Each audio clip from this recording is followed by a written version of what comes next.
तो दिसंबर के महीने में हमने जब आयोजन करा तो वर्षा सिंह जी का एक आर्टिकल था। मैं विशेष रूप से रेफरेंस देना चाहता हूँ, डाउन टू अर्थ मैगजीन जो रेप्यूटेड मैगजीन है उसमें एक वर्षा सिंह जी का आर्टिकल था। उन्होंने बड़ा डिटेल्ड तरीके से बताया कि किस तरह से उत्तराखंड में जो माल्टे का प्रोडक्शन है वो उसके लिए इतनी बड़ी लाइबिलिटी बन गया है। आज से 30-40 साल मतलब समय नहीं खिंचता, बहुत सारी सरकारों ने एक दौर में माल्टे को बहुत प्रमोट किया। मुझे खुद याद है, हम जब गांव जाते थे तो हमारे घर घर में माल्टे के पौधे दिए आते थे कि आप ये लगाइए और इससे इसका जूस बनेगा। और बस दुनिया भर के इसको लेकर के, जैसे आजकल एप्पल मिशन और कीवी मिशन चल रहा है, उन दिनों वो था और प्रमोट किया गया। फिर लोगों ने उसके बहुत सारे पेड़ लगे और बहुत सारे लोगों ने बहुत सीरियसली इसको चेंज किया। और अब आप जब वो पेड़ फल देने लगे, जब उनमें उनका एक वो मतलब उरूज आया, और अब जब वो इतनी बड़ी मात्रा में उत्पादन कर रहे हैं तो अब हमारे पास हम क्लूलेस हो गए कि अब इस उत्पादन में क्या करना है। सरकार के स्तर पर, जैसा वर्षा सिंह जी की रिपोर्ट थे, उनका कहना था कि 90,000 मीट्रिक टन उत्पादन, 91,177 मीट्रिक टन उत्पादन उसका माल्टे का 2020 में बता रही, according to the government data. और उनका कहना है कि गवर्नमेंट ने इसके लिए 8 या 9 रुपए खरीद का एक मूल्य रखा है। और उसके बाद वो जो मूल्य रखा उसमें भी वो जो मूल्य तब मिलेगा जब उनके जो सेंटर है वहां से भिजवाते हैं। तो ये नहीं कि आप समझ लीजिए कि एक पेड़ से माल्टे को तोड़ना और गांव के जो दूरस्थ वहां से उसे सेंटर तक ले आने की कॉस्ट इतनी ज्यादा है कि लोगों ने उसे ले जाने से बेहतर समझा कि इसे छोड़ दिया जाए। इस तरह से अल्मोड़ा में, बागेश्वर में, पौड़ी में बहुत सारे माल्टे अपने पेड़ों में सड़े या नीचे गिर कर खराब हुए। और समझ लो कि विटामिन सी का इतना रिचेस्ट सोर्स जो इतने ऑर्गेनिक एनवायरनमेंट में पैदा हो रहा है, उसका कोई भी मूल्य हम तय नहीं कर पाए। और उनकी रिपोर्ट को मैं इसलिए हवाला दे रहा हूँ कि यद्यपि इस बात को हम भी जानते थे, पर उन्होंने फैक्चुअल इसका एनालिसिस किया और आप इसको देख सकते हैं, गूगल में अवेलेबल है रिपोर्ट। तो उन्होंने बताया कि ये कैसा इतनी बड़ी विडंबना है कि जब अब कई लोगों ने फिर पिछले वर्ष हमारे पास एक खबर आई कि रुद्रप्रयाग के किसान ने कहा कि उसे माल्टे के 100 पेड़ काटने की अनुमति इसलिए दी जाए क्योंकि जो उसके पेड़ के माल्टे हो रहे हैं वो उन्हें फेंक नहीं पा रहा और वो हर साल लग जाते हैं और उनका करना क्या है उसे। और जब हम इतनी बड़ी बड़ी बातें पलायन को रोकने की करते हैं तो ये बड़ा चिंता का विषय है कि अगर इतना कोई उत्पादन हो रहा है और सरकार के पास उसकी कोई नीति नहीं है, सरकार के पास उसका कोई उत्तर नहीं है, तो हमको लगा कि इस चीज पर एक सामाजिक जागृति का काम किया जाए। और हमने पिछले वर्ष माल्टे का महीना शुरू किया। जब पिछले वर्ष, और फिर हमने एक छोटा सा एक्सपेरिमेंट 2022 में किया था और हमने लोगों से कहा कि ठीक है, एक गांव ने हमसे शिकायत करी थी कि हमारे पास माल्टा है। हमने कहा चलो इस गांव का माल्टा हम लेते हैं, तो मेरा ही गांव था। तो हमने उस गांव का माल्टा मंगा, लोगों से ऐसी रैंडम अपील करी और उस साल मुझे याद है कि 2-3 क्विंटल माल्टा लोगों ने ऐसी खरीद लिया तुरंत। फिर हमको लगा कि इस प्रयोग को करना चाहिए। हम केवल बातें नहीं करेंगे, हम इसे सामाजिक अभियान भी बनाएंगे। हम लोगों से कहेंगे कि ठीक है, आप यहाँ पाए हैं, आप इसके प्रति संवेदनशील है, पर आप 5 किलो माल्टा भी लीजिए। तो आप छोटा सा कंट्रीब्यूशन करते हैं उस आदमी के जिसके पेड़ पर वो लगा हुआ है। पिछले साल आप लोगों ने जब इनिशिएटिव लिया तो 20 क्विंटल माल्टा इस अपील पर चलेगा। और न केवल हमारे पर हमारे साथ हमारे बहुत एक शानदार किसान संगठन के दीपक अरगेती जी, वीरभान सिंह जी बैठे हुए, उन लोगों ने इनिशिएटिव लिया, उनका भी लगभग इतना ही माल्टा कंज्यूम हुआ परेड ग्राउंड। तो इस सब से ये हमको इंडिकेशन ये समझ में आया, मतलब इसको सेल के एंगल से लेके ये समझ में आया कि इसका मतलब उसकी एक बाजार में छोटी सी मांग है। और जब छोटी संस्थाएं जिनका कोई बड़ा मतलब इंफ्रास्ट्रक्चर नहीं है, वो कोई बहुत सेल्स की एक्सपर्ट ऑर्गेनाइजेशन नहीं है, अगर वो ऐसा कर सकते हैं तो इतना बड़ा संस्थान सरकार के पास विभाग है, वो अगर सेंसिटिवली करे तो इसका कुछ ना कुछ उपयोग और कुछ ना कुछ इकोनॉमी तो जनरेट हो ही सकती है। नंबर एक बात। फिर इसलिए हम लोगों ने पिछले वर्ष जितने भी हमारे पास फीडबैक आए, डॉक्टर आरपी घुसाल, वीरभान सिंह जी और बहुत सारे एक्सपर्ट्स ने जो हमको सुझाव दिए, उसके आधार पर हमने एक मांग पत्र बनाया और हमने गवर्नमेंट को सौंपा, डाकिया बहुत सारी एक्टिविटीज करी थी। कुछ जो उत्पादक थे उनको बुलाया, राहुल नेगी एक लड़का है वो माल्टे का उत्पादन करता है रुद्रप्रयाग में, इस बार भी वो अपने माल्टे लेके आएगा।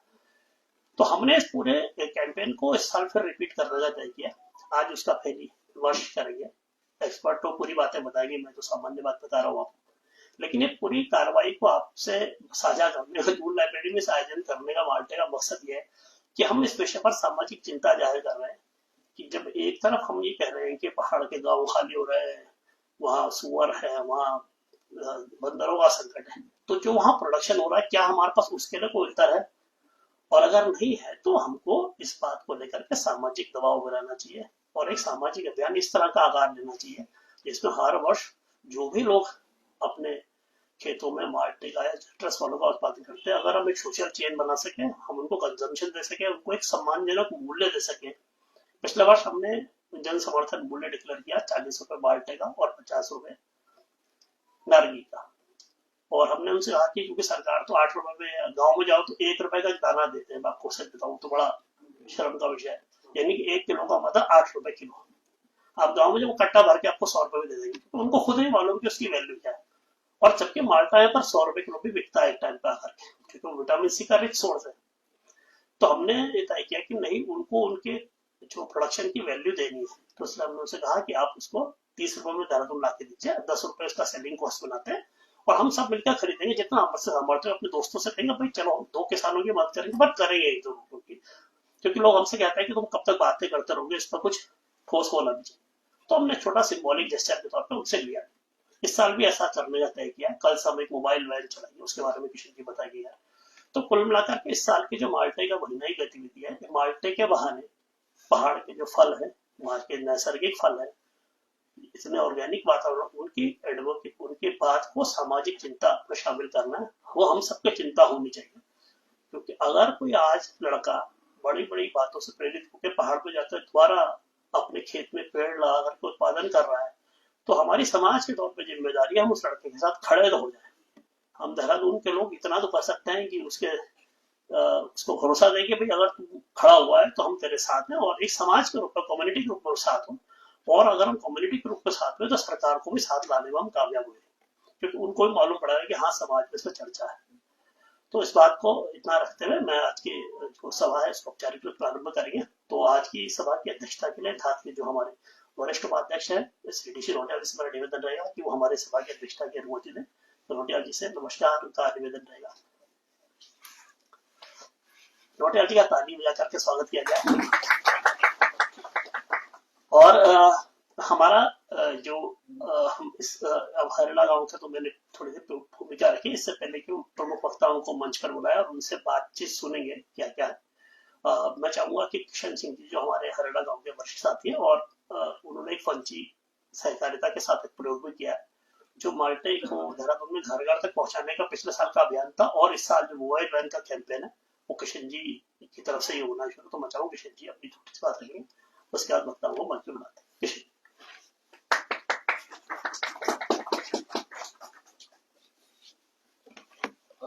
धन्यवाद तन्मय जी, आपने लगभग सारी बातें बता दी हैं। मैं सिर्फ 2-3 चीजें यहाँ पे वो करना चाह रहा था कि हरेला गांव का जो हमारा कंसेप्ट है वो बेसिकली ये है कि हम कुछ गांव को हमने चुना है, जो भी गांव जहाँ पे जो प्रोडक्शन कर रहे हैं, अगर वो लोग हमारे साथ शामिल होना चाहते हैं तो हम लोग उनके साथ, उनके गांव में जाके उनके साथ में मिलके उनके पास जो उपज है, जो कुछ भी उनके पास उनका जो प्रोडक्शन है, उसको यहाँ लाके और यहाँ पे देहरादून में एक कंज्यूमर के सामने रख रहे हैं।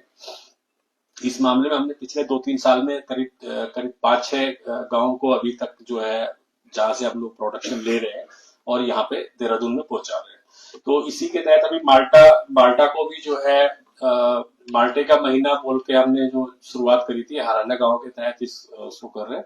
और मैं हरेला गांव की तरफ से आप सभी का स्वागत करता हूं इस मंच पे, और सभी से प्रार्थना करता हूं कि हमारा जो मकसद है वो एक सामाजिक भागीदारी का है। सरकारों से सवाल पूछना या सरकारों की क्या उसमें भूमिका है, इस बारे में हम मतलब इस मंच पे कम से कम नहीं बोल रहे हैं।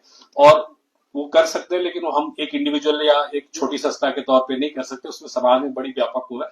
हम सिर्फ ये चाह रहे हैं कि हम एज ए समाज, जो समाज है वो हम क्या कर सकते हैं, हमारा भी तो कुछ योगदान है। पर मुझे अभी देख रहा था मैं कि करीब 56-57% स्ट्रेंथ जो है देहरादून की 1.20 करोड़ की, वो जो है पहाड़ी है, मतलब पहाड़ से संबंधित है।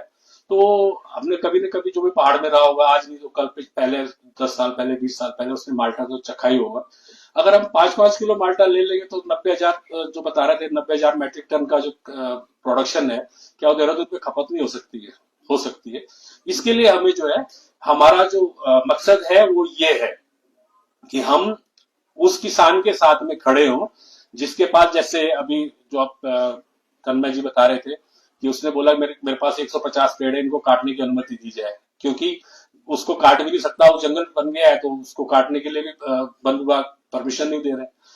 और आधी आज भी कंडीशन ये है कि गांव में पहाड़ों पे माल्टा जो है पेड़ों से लटक के नीचे अपने आप गिर जाता है या झाड़ के फेंक देते हैं, क्योंकि उसको लेके जाके 150 200 किलोमीटर दूर कहीं पे एक गवर्नमेंट ने वो बना रखा है, कलेक्शन सेंटर बना रखा है, वो बेचारा वहां तक उसको पहुंचाएगा और पहले यहां से तोड़ के लाएगा, उसके बाद उसको वहां तक पहुंचाएगा।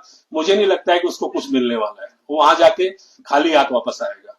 तो वो क्यों करेगा, क्यों उस खेती को करना चाहेगा? जो एक जिनके पास एक एक दो दो पेड़ थे उन्होंने काट दिए, जिनके पास बड़े हैं वो अभी कुछ नहीं कर सकते, क्योंकि बन रहा है और झड़ रहा है। तो ये एक सामाजिक पहल हम लोग चाह रहे थे कि हम धात की तरफ से हमने कोशिश करी है, और भी संस्थाएं जो भी जैसे कृषक संघ है और भी कई संस्थाएं हैं जो इस काम को कर रही हैं। तो मुझे नहीं लगता है कि 90,000 मैट्रिक टन का खपत करना देहरादून में कोई, अगर कोई बहुत बड़ी बात है। अगर एक एक 5-5 किलो या 2-2 किलो 5-5 किलो अगर हम लोग प्रयास करें, हम लोगों ने प्रयास किया है इस पूरे महीने भर। हम कल 11 तारीख से परेड ग्राउंड में, सॉरी, गांधी पार्क से शुरुआत करेंगे, जो कि 3 या 4 दिन तक वैन गांधी पार्क में रहेगी। उसके बाद हम आप लोगों से भी प्रार्थना करेंगे जहां पे संभव हो सके, आप लोगों के क्षेत्र में जहां पे भी अगर ऐसी कोई लोकेलिटी है तो हम वहां पे भी अपनी वैन भेजने के लिए तैयार हैं। उसके बाद हम लोग 15 तारीख को एक कलियों का आयोजन करेंगे स्मृति वन में, जो कि बाल्टे के थीम के ऊपर ही डिपेंड होगा।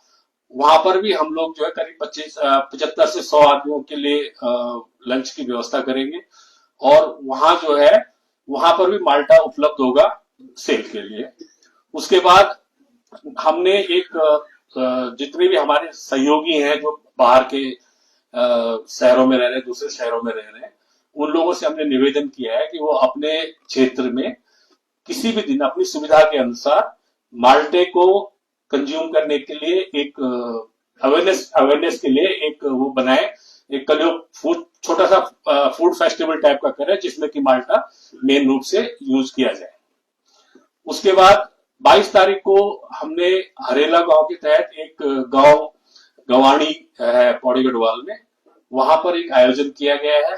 वहां पर भी हम लोग से हमने माल्टे के जो प्रोड्यूसर है, और हम लोग जो यहाँ से जाएंगे और उनके साथ में भी एक वार्ता होगी उसमें कैसे, क्योंकि हमारे पास बहुत अच्छे अच्छे विशेषज्ञ हैं जो लोग इस चीज के बारे में जानते हैं। हम तो माल्टा, हमारे तो माल्टा सिर्फ खुशबू बढ़ाने की होती, बाकी और कुछ नहीं जानते उसके बारे में। तो जो तकनीकी ज्ञान है वो हमारे पास विशेषज्ञ हैं जो उनको देंगे कि कैसे करके उसको मतलब बचाया जाए, लंबा खींचा जाए, या उसको कैसे करके यूज किया जाए। अभी जैसे एक बाहर हम खड़े थे तो एक भाई साहब ने सवाल पूछा था कि वाई माल्टा, तो इस प्रकार की जो जानकारियां हैं, why Malta, why should only Malta, जबकि लोग बोलते हैं कि साहब मौसमी का जूस पी, बिल्कुल सही बात है, मौसमी का जूस पी रहे, हम शुरू से मौसमी का जूस पीते हुए आ रहे हैं, लेकिन माल्टा का जूस क्यों नहीं पी सकते? इतना माल्टा होता है उत्तराखंड के अंदर, उस माल्टे का हम लोग यहाँ पे आके जूस क्यों नहीं बन सकता? मौसमी हम बाहर से मंगा के उसका जूस पी रहे हैं, लेकिन माल्टा हमारे यहाँ है, हम उसको खरीद के उसका जूस नहीं बना के पी रहे हैं। तो ये जो क्वेश्चंस हैं, इन क्वेश्चंस के जो जवाब हैं ये हम लोग नहीं जानते हैं, हम लोग इसके बारे में बहुत ज्यादा समझ नहीं रखते हैं। तो जो लोग इस विषय के ज्ञाता है, हमने उन लोगों को आज इस आयोजन में बुलाया है, और वो लोग आपके सामने जो भी क्वेरीज होंगी, जो भी क्वेश्चंस होंगे, हम लोग उनसे पूछेंगे और आप लोग उनसे सीधे पूछ सकते हैं। इसके बाद पूरे महीने भर के कार्यक्रम चलने के बाद 12 जनवरी को संस्कृति विभाग के सभागार में इसका समापन होगा, और उस समापन के दिन भी जो है माल्टे की थीम पर ही एक कलियोग फूड फेस्टिवल का आयोजन किया जाएगा। अब आप सभी लोगों से अनुरोध है, जितने भी लोग यहाँ पे आए हुए हैं और अपने अगल बगल में भी ये जानकारी साझा कीजिए और हमारा साथ दीजिए, हमारा सहयोग दीजिए। क्वेश्चन पूछना तो बहुत आसान है, लेकिन जवाब ढूंढना थोड़ा मुश्किल है। धन्यवाद।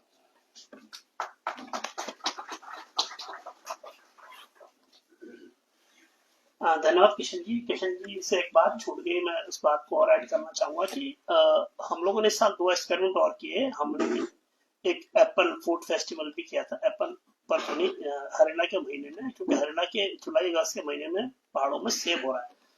तो हमने पौड़ी में कुछ लोगों ने सेब के बागीचों का प्रयोग किया है। कुछ बहुत अच्छे किसान है, पवन बिस्ट है और रावत मैडम है, सविता रावत जी हैं, पवन बिस्ट हैं, और बहुत सारे वहाँ के यंग बंदे हैं जिन्होंने एज अ कैरियर इसको अपनाया और बगीचे खड़े करे। और उन्हें साल उनका सेब आया था, तो हमने उस वक्त भी बहुत लोगों से अपील करी थी कि उनका सेब खरीदे, और बहुत अच्छा सेब था। और तब भी हमने काफी बड़ी मात्रा में लोगों को कनेक्ट किया। तो हमने एक ट्रेडिशन बनाया कि हम बातचीत भी करेंगे और साथ में एक छोटा सा कंट्रीब्यूशन भी करेंगे। ये रास्ता गांधी ने एक दौर में भारत को दिया था, वो बहुत खूबसूरत रास्ता है। और उसके बाद हमने कीवी भी, कई लोगों ने इस बार पौड़ी पहाड़ों में बहुत लोग कीवी प्रोडक्शन, कीवी मिशन भी चल रहा है, कई लोगों ने कीवी प्रोड्यूस भी किया। अब कीवी का चैलेंज अलग तरह है क्योंकि नया तरह का फल है, बहुत महंगा फल है। हम डेंगू हुए खाते थे हम लोग, लेकिन उसका चूंकि प्रोडक्शन हो रहा है तो उसका भी एक मार्केट आने वाले समय में बनेगा। तो हमारी जिम्मेदारी बस इतना है कि हम उसको चर्चा में लाएं, वो कहीं हमारे भोजन का हिस्सा बने, और छोटे छोटे सेंसिटाइजेशन के इस तरह के काम उनको कई रास्ता बनाते हैं, एक वातावरण बनाते हैं। तो इस तरह से क्रम लगातार चल रहा है और हम बातचीत और फलों को सबके सामने लाने की कोशिश कर रहे हैं। तो आज का ये माल्टे का महीना अभियान जो लगातार दूसरे साल है, तो हमें उम्मीद है कि आम समाज में पहाड़ के फल किस तरह से उसकी आर्थिकी, उसकी इकोनॉमिक्स और उसके उसके लिए सबसे बड़ा संकट है उसके गांवों का खत्म होने का, उसके आर्थिक तंत्र खत्म होने का, उसका कहीं ना कहीं जवाब दे पाएंगे, हमें उम्मीद है। इसी बात के साथ हम आज की वार्ता को शुरू करेंगे। और सबसे पहले मैं मंच पर बुलाना चाहूंगा हमारे उत्तराखंड में जो उद्यानिकी के विशेषज्ञ हैं, जिनके सुझावों के आधार पर हमने माल्टा मांग पत्र तैयार किया है, डॉक्टर आरपी खुगसाल। मैं चाहूंगा मंच पर आए और स्थानीय जानकारी डॉक्टर आरपी खुगसाल जी के लिए जोरदार ताली से स्वागत कीजिए। डॉक्टर खुगसाल का पूरा जीवन उद्यानिकी विभाग में, उसके रिसर्च में, उसके काम को करते बीता है। और न केवल उन्होंने अपनी नौकरी के तौर पर इस काम को किया, बल्कि एक सामाजिक अभियान के तौर पर वो जो भी उन्होंने ज्ञान संचित किया है उसको लगातार अपने सोशल मीडिया पर साझा करते हैं। जो भी किसान, यंग बच्चे इस काम को करना चाहते हैं, उनके लिए 24 घंटे वो उपलब्ध रहते हैं आवश्यक सलाह देने के लिए। और हर कॉल पर, हर जगह उपस्थित रहने की जो उनकी वृत्ति है, वो बताते हैं कि वो अपना एक सामाजिक योगदान देने के लिए बहुत उत्सुक है। तो हमें खुशी है कि उन्होंने अपना समय देने को तय किया है। और दूसरे साथी हमारे जो हमारे लिए उदाहरण है, वो है वीरभान सिंह जी। वीरभान सिंह जी को मैं मंच पे आमंत्रित भी करना चाहूंगा। साथ में वीरभान सिंह जी का दो परिचय। वीरभान सिंह जी एक प्रगतिशील किसान भी हैं, एंटरप्रेन्योर भी है इस फील्ड के। वो उसके प्रोसेसिंग से और तमाम तरह के प्रोडक्शन से जुड़े हुए हैं। और न केवल उत्तराखंड में बल्कि हिमाचल में भी उनका काम है। तो इस तरह से जिस हिमाचल के उदाहरणों को उत्तराखंड में सबसे ज्यादा इस्तेमाल किया जाता है, उसके वो प्रत्यक्ष गवाह है। और इसके साथ जो सबसे बड़ा महत्वपूर्ण काम उन्होंने किया है कि दीपक अरगेती जी और आप लोगों ने एक बड़ा किसानों का, उत्तराखंड के उत्पादकों का समूह बनाया, जो उनके सवालों को लेकर के एडवोकेसी से लेकर के तमाम तरह के पत्राचार और तमाम तरह के गतिविधियां करने की कोशिश कर रहा है। तो एक तरह से संभावना बन रही है कि जो उनके सवाल है वो लगातार आम समाज में लेकर के आ रहे हैं। तो वीरभान सिंह जी का और डॉक्टर आरपी खुगसाल जी का स्वागत है। हम उनसे सवाल करेंगे, तो पहले तो उनसे हम सामान्य बातचीत करेंगे, उसके बाद आप सब भी उनसे सवाल ले सकते हैं। और छोटी सी बातचीत को हम जल्दी कोशिश करेंगे ताकि अधिक से अधिक लोगों की इस हिस्सेदारी हो। तो सबका आपका स्वागत है और हम उनसे बातचीत प्रारंभ करते हैं।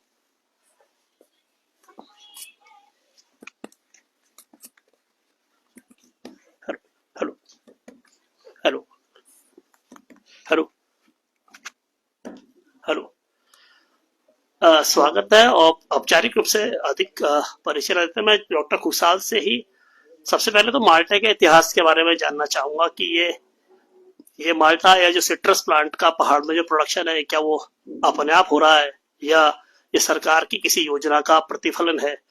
कि जो इतनी बड़ी मात्रा में हो रहा है, और ये इसका प्रोडक्शन कितनी बड़ी संभावना देता है इसको लेकर के, इसके इतिहास पर अपनी बात रखेंगे। तो मैं डॉक्टर कुक साहब।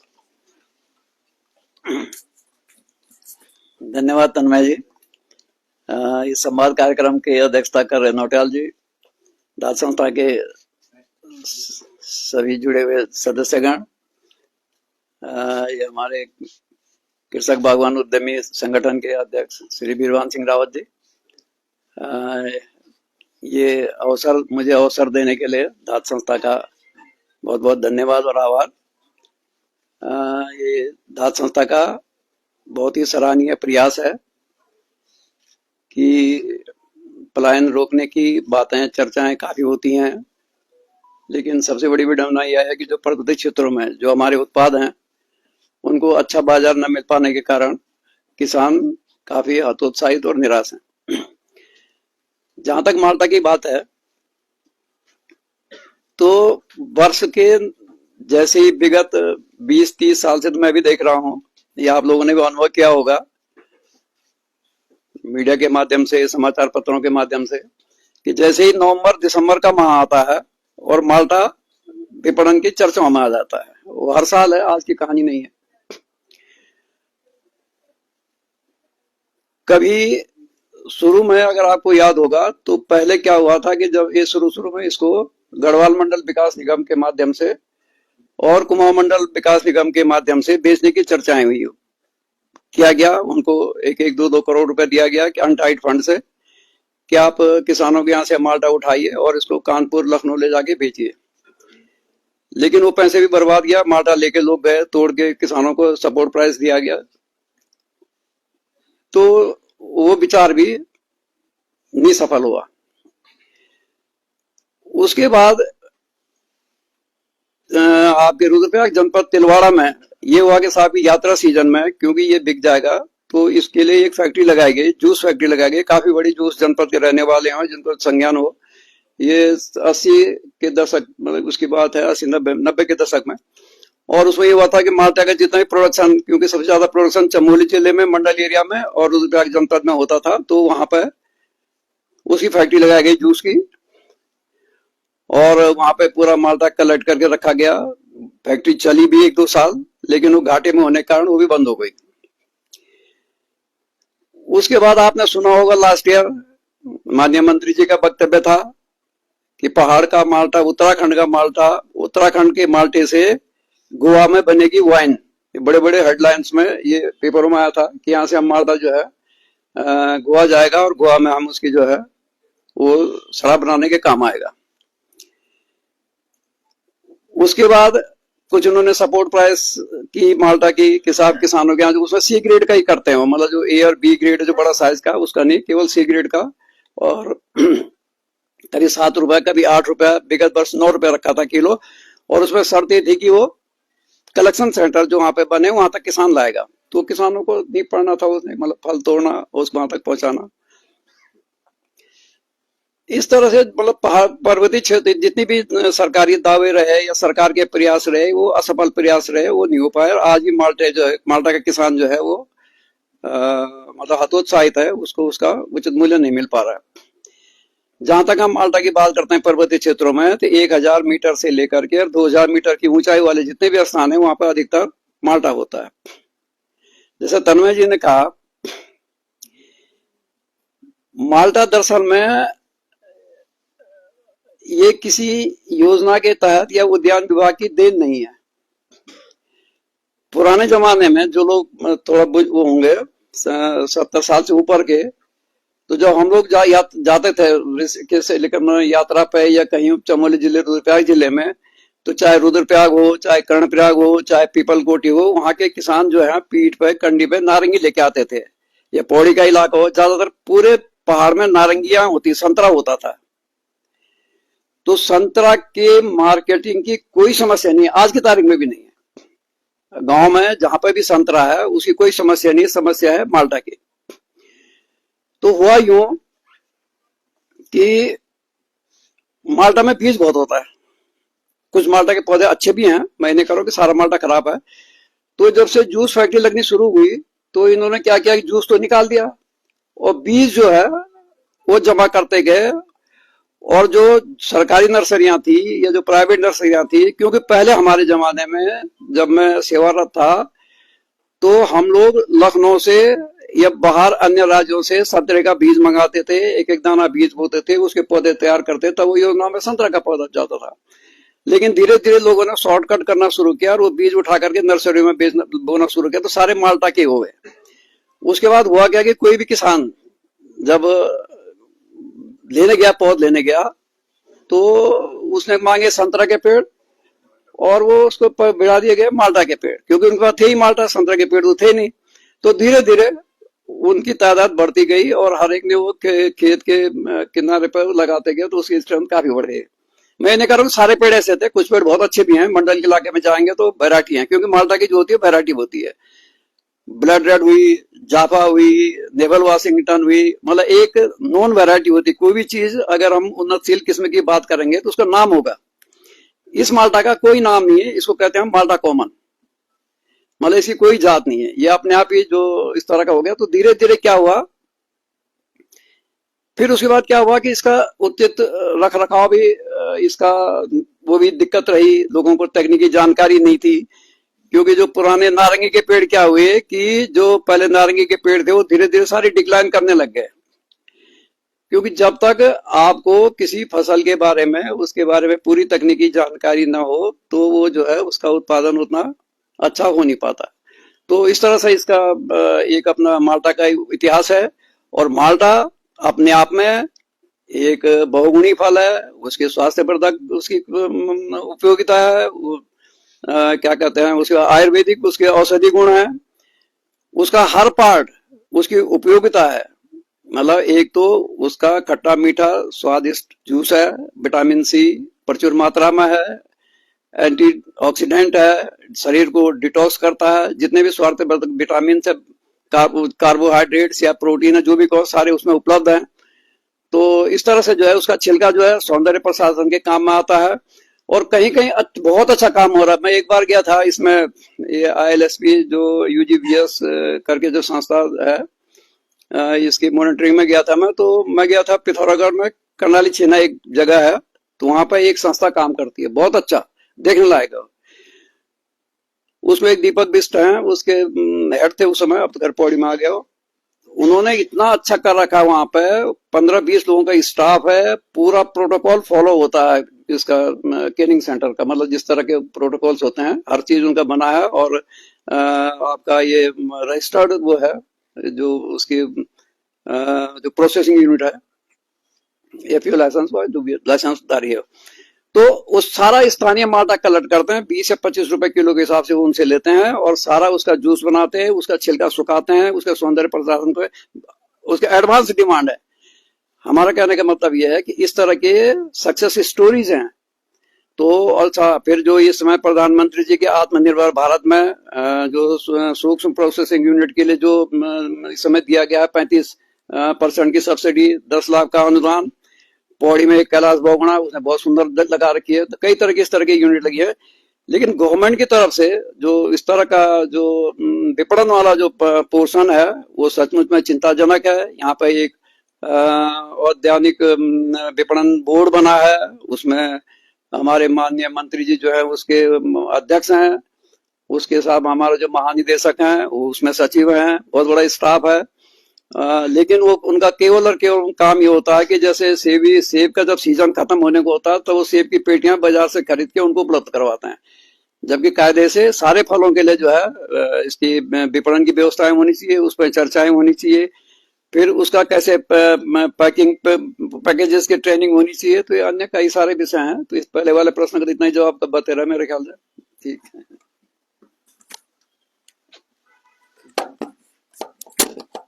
दरअसल में आपने तो माल्टे का पिछले वर्ष भी भोगसाल जी आए थे, तो उन्होंने माल्टे का डिटेल हम उनसे इसलिए जानना चाह रहे थे कि उनका लगभग 50-60 सालों का अनुभव है इस क्षेत्र का। और मैं व्यक्तिगत रूप से बताऊं कि सवाल हमारा केवल माल्टे का नहीं है, मतलब हम ये माल्टा तो प्रतिनिधि फल है। पहाड़ में बहुत सारे ऐसे बेहतरीन फल होते हैं जो हमने बचपन में खाए हैं, जिनका कोई ना कोई एक नेचुरल डिमांड हो सकती है। आज की तारीख में हम बाजार में देखते हैं ड्रैगन फ्रूट से लेकर के बहुत सारे नए फल लगातार मंडी में आते हैं और वो अपने स्वाद के, उनका ऐसा नहीं कोई बहुत अद्भुत स्वाद है, लेकिन क्योंकि मार्केट नई चीज की डिमांड करता है, तो हम माल्टे के बहाने पहाड़ के उन तमाम फलों के बाजार की संभावना में बात करना चाहते हैं जो वहाँ के इकोनॉमी में कंट्रीब्यूट कर सके। हमारे साथ वीरभान सिंह जी हैं। वीरभान सिंह जी ने जो कुकसाल जी ने जो बात कही, वीरभान सिंह जी ने उस पर व्यक्तिगत रूप से प्रयोग भी किए हैं। वो एक्टिविस्ट के तौर पे भी काम करते हैं और एंटरप्रेन्योर भी हैं। इस चीज का उन्होंने एक इकोनॉमिक मॉडल भी अपने स्तर पर जनरेट किया है। वो अपनी बात साझा करेंगे, लेकिन उनकी बात साझा करने से पहले मैं छोटी सी बात बताना चाहता हूँ कि मांग पत्र में हमने छोटी सी डिमांड रखी थी कि जब पहाड़ में फलों का उत्पादन होने का समय हो तो उन लोगों को ढुलान की व्यवस्था मुफ्त करी जाए। यानी कि अगर जितनी भी बसें आती हैं उनकी छत पर है, उनमें उनको लाने की व्यवस्था अगर निःशुल्क हो जाएगी तो उस जो भी वो प्रोडक्शन कर रहे हैं उसके कॉस्ट में एक बहुत बड़ा सपोर्ट मिलेगा। अभी किशन जी बता रहे थे जो कल जो माल्टा हमारे पास आ रहा है दुधार खाल से, तो दुधार खाल से 20 किलो माल्टे को पहले सतपुली आने में 5 रुपए पर केजी कॉस्ट पड़ा। उसके सतपुली से देहरादून आने में फिर 5-7 रुपए कॉस्ट पड़ेगा। फिर देहरादून से भी, तो अगर हम उनके कॉस्ट को जो जिस जिस फ्रूट की कॉस्ट 30 या 40 रुपए, उसमें 10 रुपए का अगर आप सपोर्ट इस तरह से देते हैं कि उसकी ढुलाई जहां पर भी वो मुफ्त हो जाती है, निःशुल्क हो जाती है, जबकि बसों का रेगुलर आना जाना है, तो भी एक बड़ा सपोर्ट सिस्टम जनरेट होता है। ये बहुत सामान्य सी बात है, कोई बहुत बड़ा रॉकेट साइंस नहीं है। और खुशहाल जी या वीरपाल सिंह जी ने बताया कि ऐसा हिमाचल में शायद या किसी जगह पर ऐसा किया जाता है। तो ऐसे कई सारे छोटे छोटे उपाय हैं जो इन सब चीजों को, इस पूरे जो निराशा का वातावरण हम देखते हैं पहाड़ों में, उसको कहीं ना कहीं ठीक कर सकते हैं। तो मैं चाहूंगा वीरवान सिंह जी अपना अनुभव बताएं, न केवल माल्टे को लेकर के बल्कि जो उन्होंने प्रयोग किया उसको लेकर के, और अपनी बात रखी दोनों। हेलो, नमस्कार सभी को। आज ये जो प्रोग्राम यहाँ पर धात ने ऑर्गेनाइज किया है, इसके लिए मैं धात संस्था को मैं धन्यवाद देता हूँ। माल्टा जो हमारा पहाड़ का फल है, मैं तो अपने आप में एक बागवान हूँ। साथ में मैं जो भी हमारे फल पहाड़ में होते हैं, जैसे आपने बताया कि मेरा हिमाचल में उत्तराखंड में भी अपना बगीचा है, तो मुझे थोड़ा ये लगता है कि जैसे जिन चीजों को हम उत्पाद करते हैं उसके अलावा उसमें जो सेकंड ग्रेड का आइटम रहता है, हमारा काफी 40% के लगभग हमारा सेकंड ग्रेड का आइटम रहता है, तो हम उसको भी प्रोसेस करते हैं। मेरा अपना ये मानना रहता है कि हमारा कोई भी चीज वेस्ट नहीं होना चाहिए, किसी के मुंह में जाना चाहिए। वो उसको हम कहीं दाएं बाएं फेंके, इससे बढ़िया उसके वहीं पर प्रोसेस करके अगर हम लोग किसी के मुंह तक पहुंचा दें तो ये हमारे लिए बहुत अच्छी बात होगी। हमारे जितने भी पहाड़ के फल रहते हैं ये हाई न्यूट्रिशन वैल्यू के ऑर्गेनिक भी इनको बोला जा सकता है। ऑर्गेनिक होते ही कई चीजें तो हमारी ऐसी है कि जिन्होंने बेचारों ने खाद पानी कभी देखा भी नहीं होगा, जैसे ये चुल्लू बोलिए आप, खुमानी बोलिए, माल्टा है, माल्टा ने भी आज तक शायद कभी खाद वगैरह कभी देखा नहीं होगा, तो ऑर्गेनिक शायद हम लोग इसी को बोलेंगे। तो इनके अगर हम उत्पाद बना दें, कई बार बहुत जगह हमारे ऐसे चैलेंज रहते हैं कि भाई हम लोग इनको बहुत जगह तक ढुलान का व्यवस्था है या कई बार वॉल्यूम कम होता है, तो इसको अगर हम लोग इसके उत्पाद अगर हम बना दें तो मुझे लगता है कि ये बहुत दूर तक और बहुत समय तक लोगों तक ये पहुंच सकता है। जैसे माल्टा में इतने अच्छे अच्छे उत्पाद बनते, जैसे आपने बताया इसका जो फेस क्रीम है, शायद नेचर में इससे बढ़िया कोई फेस क्रीम कोई होता नहीं, जैसे कि माल्टे के कवर का रहता है। लेडीज वगैरह को तो मुझे तक अब इसके बारे में अवेयरनेस भी होगी कि इसका फेस क्रीम बहुत अच्छा रहता है। इसका सीड भी वेस्ट नहीं जाता है, सीड से भी ऑयल निकालते हैं, उसको ब्लेंडिंग के काम में लोग यूज करते हैं। साथ में हम तो ये देखते हैं कि अगर माल्टा ही है, जैसे अगर माल्टा में आपने कभी मार्मलेट देखना, मार्मलेट से बढ़िया आपको कोई, माल्टा से बढ़िया मार्मलेट आपको दूसरा नहीं मिलेगा। बहुत ही इसके कई उत्पाद बनाए जा सकते हैं। आजकल हम देखते हैं बाजार में नींबू के स्लाइसेस आ रहे हैं, हम माल्टा की स्लाइस क्यों नहीं बना सकते हैं? फिर माल्टा तो हमारा 2-3 महीने ही चलेगा ना। उसके बाद अगर हमको मई जून में खट्टी चीजों को खाने का मन ज्यादातर मई जून में या गर्मियों में होता है, तो क्यों नहीं इसके हम स्लाइसेस वगैरह बना देते हैं। रसना का पाउडर अक्सर बाजार में मिल जाता है, तो इसका भी हम लोग पाउडर बना सकते हैं।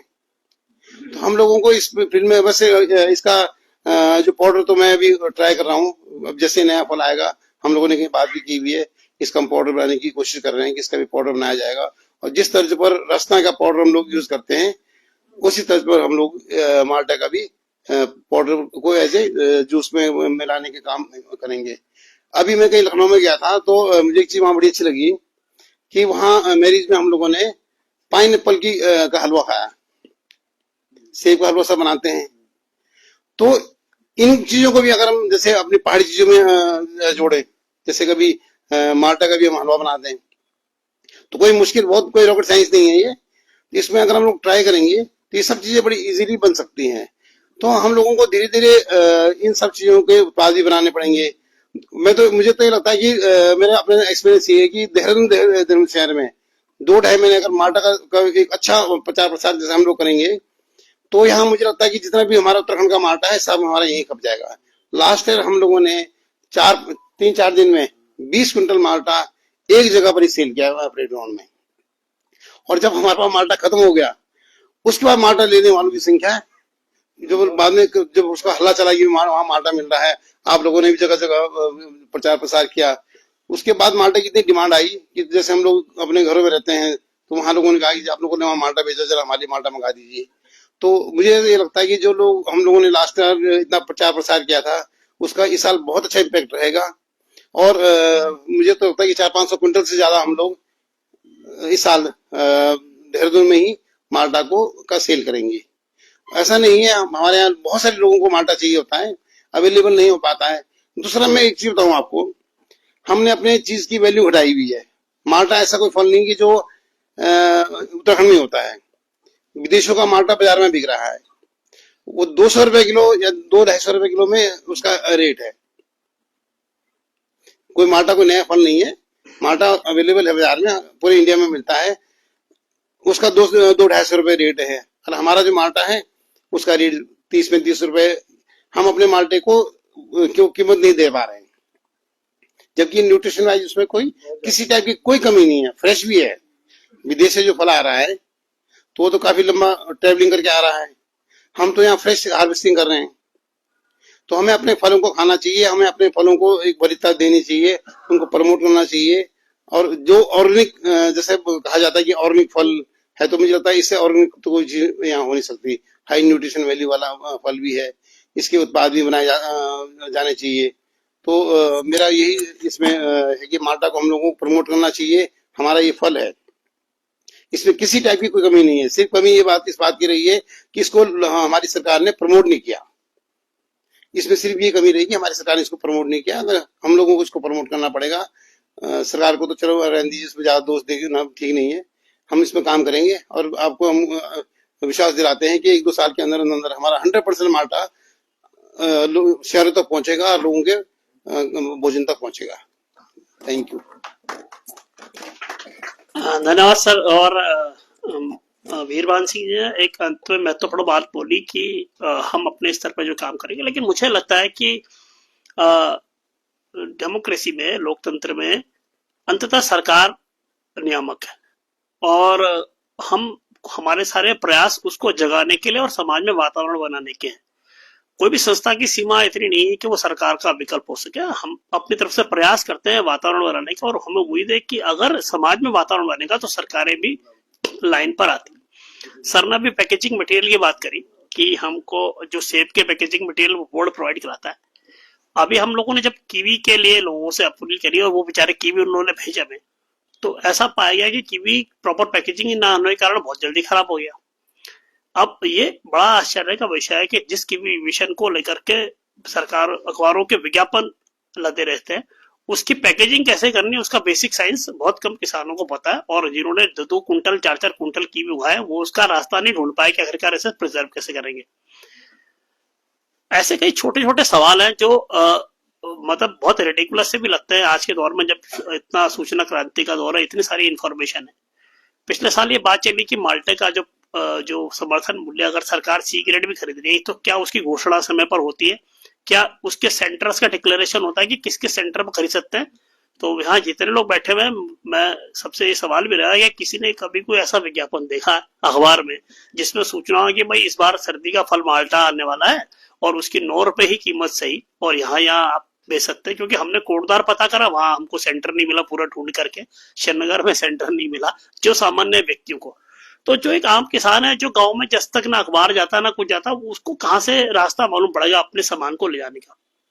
तो जिस कैंपेन को हम करने की बात कर रहे हैं, अंततः इसका लक्ष्य है कि सरकार के कैंपेन में बदले और इतना सघन कैंपेन हो कि न केवल समाज उस माल्टे को खरीदे, बल्कि जो उसे उगा रहे हैं उनको उम्मीद है कि हाँ मैं अपना सामान वहां ले सकता हूँ। और माल्टा ही नहीं, वो सारे फलों का रास्ता बोले, हम तेमले की बात करते हैं, हम बेड़ू की बात करते हैं, बहुत सारे जो पहाड़ के नैसर्गिक फल होते हैं उनके लिए एक स्थान बने। हमने ये भी सुझाव दिया था कुकसाल जी ने कि भाई मंडियों में एक स्पेसिफिक स्थान हो जहां पर फल आकर के रखा जा सके, बेच सके। पिछला राहुल नेगी जी जो हमारे पेलिंग से सर आए थे, मैं उनका शेयर करके आपको दोबारा आता हूँ। उन्होंने कहा था कि वो अपनी कार में माल्टे भर के लाए और वो मंडी में जब बेचने गए तो नहीं मिला उनको, कॉस्ट उन्होंने बहुत कम कॉस्ट बोला। अब वो वापस चले जाएं तो जितना उसका कार का किराया है वो उसके अगेंस्ट आता है, तो उन्होंने फिर औने पौने दामों में से दे दिया, चाहे 5 रुपए में दे, 10 रुपए दे। क्यों? ऐसा चैलेंज तो उसके पास आ रहा है जिसके पास कार है, जिसके पास कार नहीं है, जिसके पास साधन नहीं है, उसके पास तो ऑप्शन बचते नहीं है। इसलिए ऐसे बहुत सारे सवाल है जिनका हल तो अंततः सरकार को करना ही पड़ेगा। तो इसलिए हमारा आपसे विमर्श का आशय ये भी है कि हम चाहते हैं कि सामाजिक बहस का विषय बने, और ये बहस इसलिए बने कि अगर हम चाहते हैं कि पहाड़ समृद्ध हो तो उसका रास्ता कहीं ना कहीं इन सवालों से होकर गुजरेगा।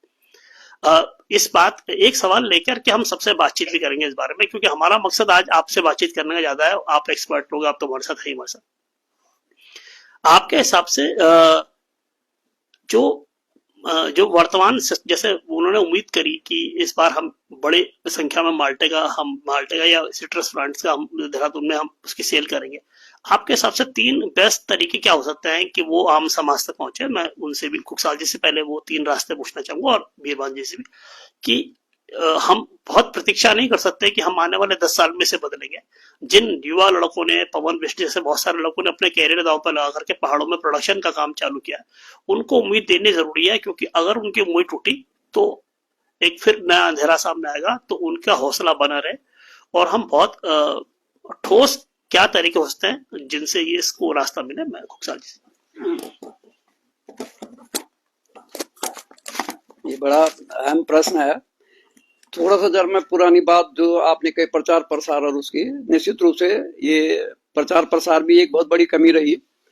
आप देखते हैं नारियल का पानी जो बाजार में बिकता है, तो पहले 5-10 साल पहले तो कोई नहीं जानता था, लेकिन केरल गवर्नमेंट ने, वहां के गवर्नमेंट ने उसका इतना प्रचार प्रसार किया कि उसका नारियल का तो पानी रहा, उसका जो बाहर का जो छिलका है उसको कोकोपीट करके जो है, जो आजकल सॉइललेस मीडिया करके जो आप लोग ट्रे में या हाईटेक नर्सरी में जो यूज करते हैं कोकोपीट, अब है क्या वो कोकोपीट, मतलब उसका बाहर का छिलका, उसको भी उन्होंने जो है प्रयोग करना लोगों को सिखा दिया और उसकी भी उन्होंने वैल्यू बना दिया, वैल्यू एडिशन करके।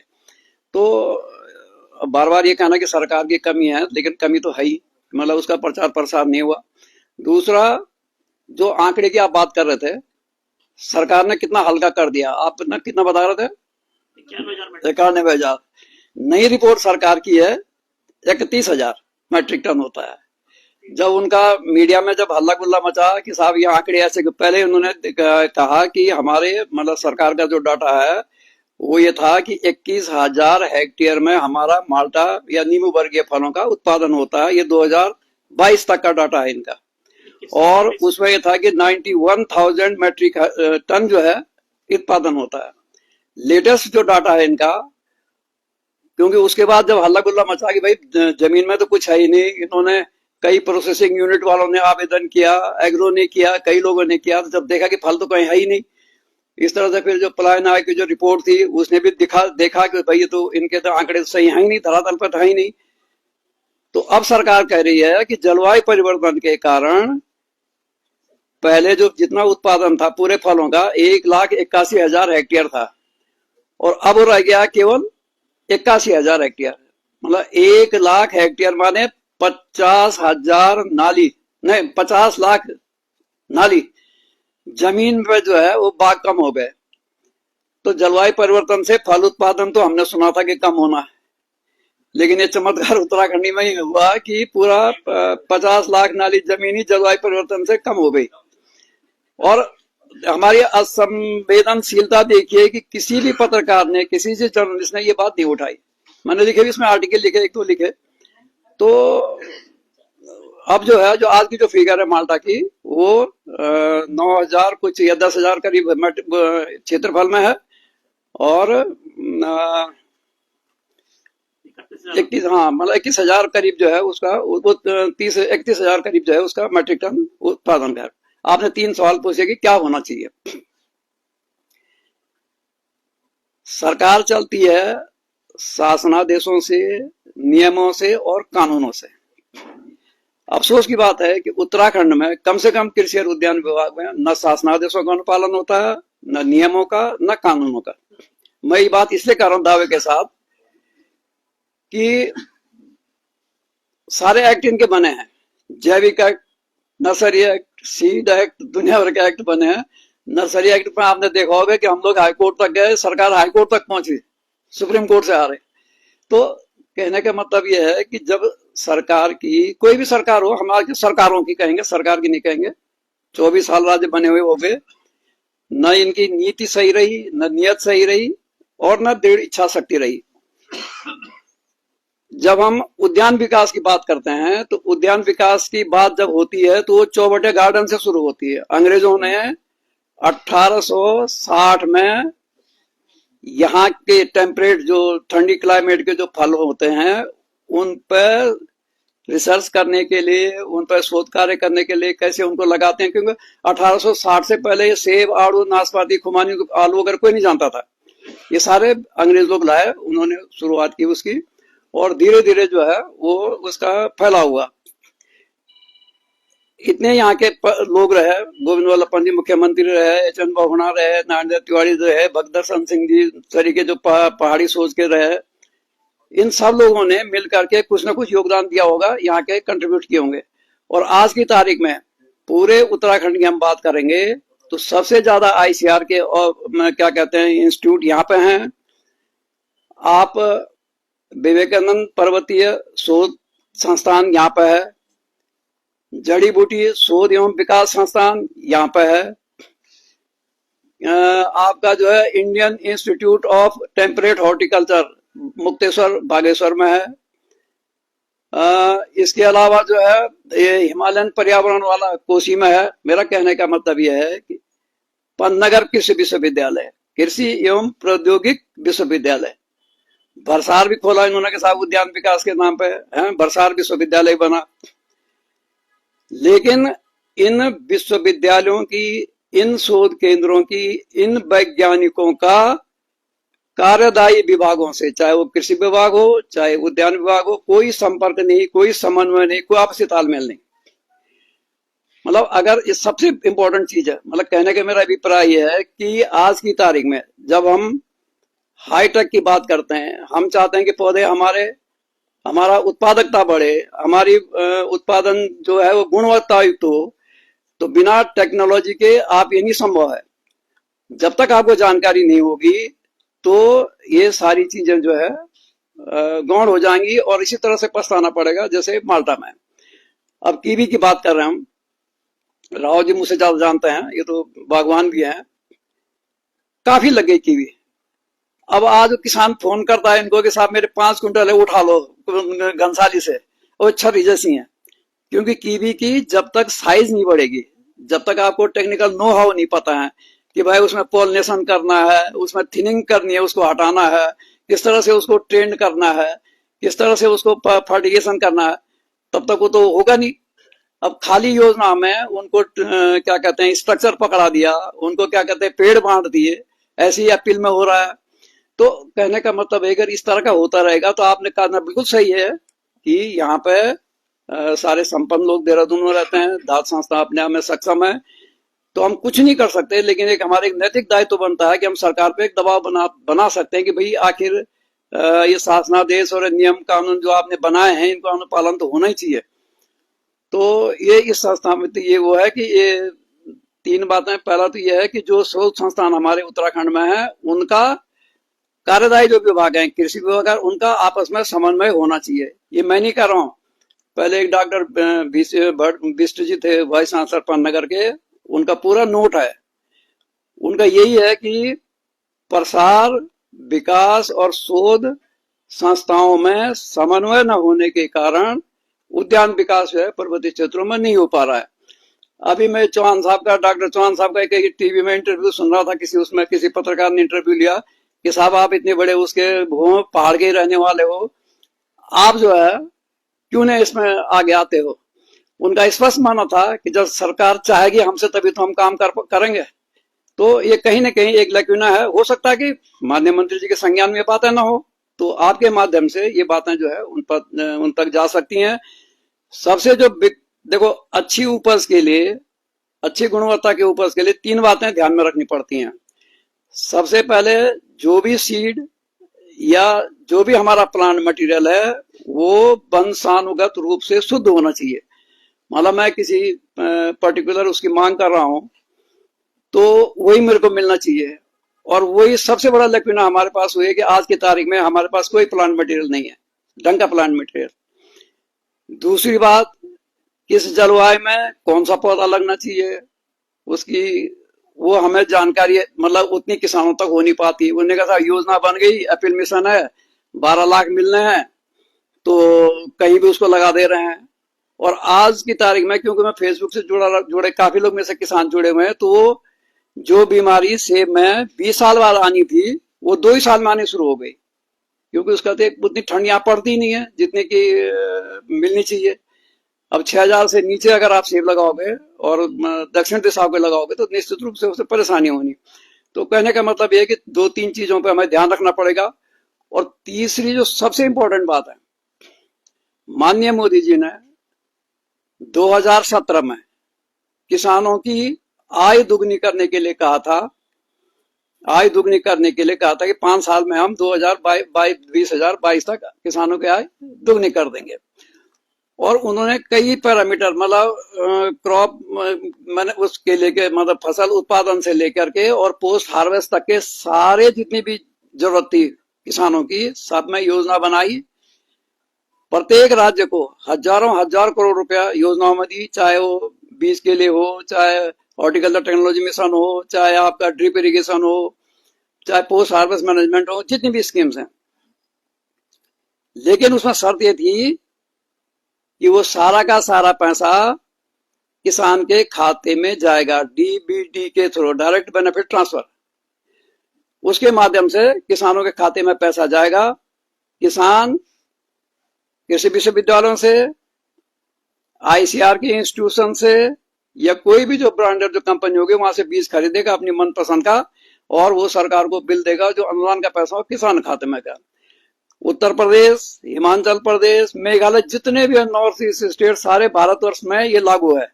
लेकिन अपने उत्तराखंड में अभी तक डीबीटी लागू नहीं है। ये छूट नहीं है कि हम पेड़ कहीं से कर दें।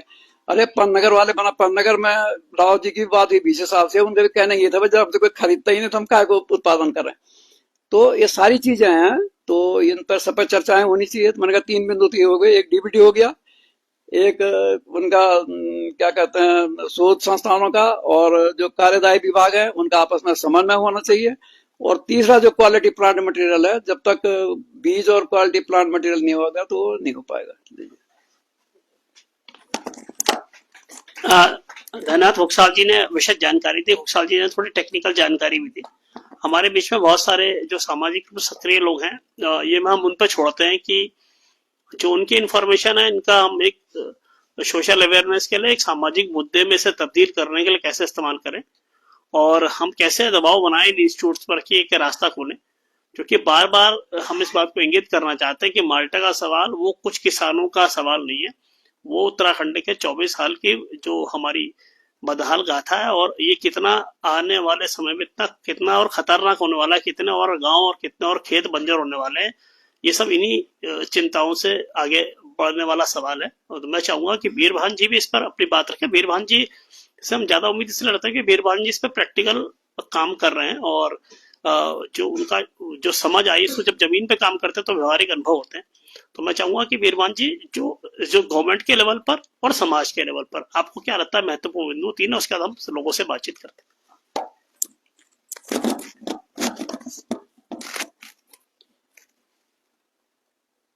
जो हमारे पास माल्टा विक्रय का जो चैलेंजेस है, इसमें हम लोगों को सबसे पहले तो जैसे धातु वगैरह इसमें काम कर रहा है, ये तो सोशल मीडिया के थ्रू हमको जितने भी लोग हैं बार बार हमको करना पड़ेगा, अवेयर करना पड़ेगा लोगों को कि हम देहरादून में माल्टा विक्रय कर रहे हैं। और वो अपना आप डिसाइड करेगी कि भाई कितने किस जगह कहाँ का हमारे सेंटर है, और या मोबाइल हमने गाड़ी चलानी है, तो वो जितना सोशल मीडिया में अगर इसको किया जाए तो मुझे लगता है ज्यादा अच्छा लोगों तक, ये हर आदमी तक ये पहुंच जाना चाहिए। ऐसा नहीं है कि हमारे यहाँ लोग माल्टा से कोई परहेज करते हैं। माल्टा खाने के लिए लोग चाहते हैं, लोग माल्टा लेना।